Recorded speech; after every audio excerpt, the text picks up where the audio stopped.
Pourquoi apprendre le français? Il existe des milliers de langues sur Terre. Imagine un peu, les continents, l'Amérique du Nord et du Sud, l'Europe, l'Afrique, l'Asie, l'Océanie, l'Antarctique, sont tous fortement peuplés du nord au sud et de l'ouest à l'est. Il existe aussi des centaines d'îles éparses, de territoires petits comme le nôtre ou grands comme nos voisins, Madagascar à l'ouest ou l'Australie à l'est. Sur l'ensemble de ces espaces vivent environ 7 milliards d'êtres humains. Et ces gens parlent des langues différentes, d'un pays à un autre, parfois même d'un village à un autre. Les gens ne parlent pas la même langue. Le monde est donc riche et varié en langues. Parmi les 80 langues les plus parlées au monde, il y a en premier le chinois, mandarin, puis l'espagnol, puis l'anglais, puis l'hindi. Si tu consultes Internet, tu peux voir la liste de ces langues, le français est en 17e position. À Maurice, la langue française est très importante. D'abord, du point de vue historique. Elle est parlée ici au moins depuis 300 ans. Ensuite, dans son utilisation au quotidien, le français est très largement utilisé au quotidien dans notre pays, à la télévision, sur les chaînes de radio, dans les programmes des cinémas, dans nos journaux, qu'ils soient quotidiens, hebdomadaires ou mensuels.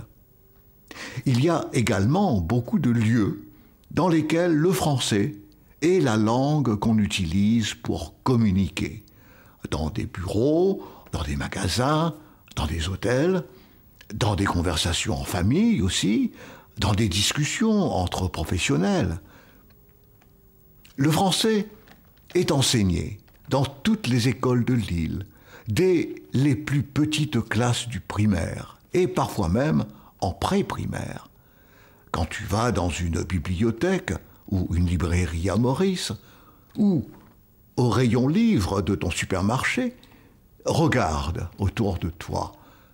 La grande majorité des livres disponibles sont en français.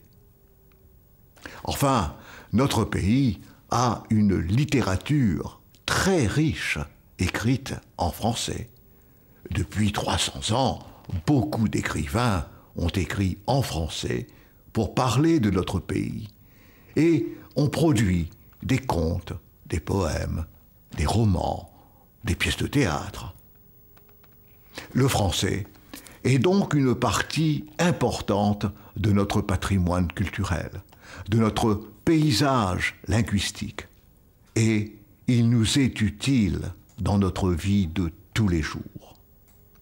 C'est aussi une langue de communication internationale et qui nous permet de communiquer facilement avec tous les pays qui font partie de la francophonie, c'est-à-dire les pays dans lesquels le français est également parlé. Il est donc très important de bien apprendre et de bien maîtriser la langue française, parce que c'est une langue de communication internationale. Il faut la maîtriser à l'oral, bien entendu, car une langue doit être parlée, et pour qu'on te comprenne, tu dois bien la parler.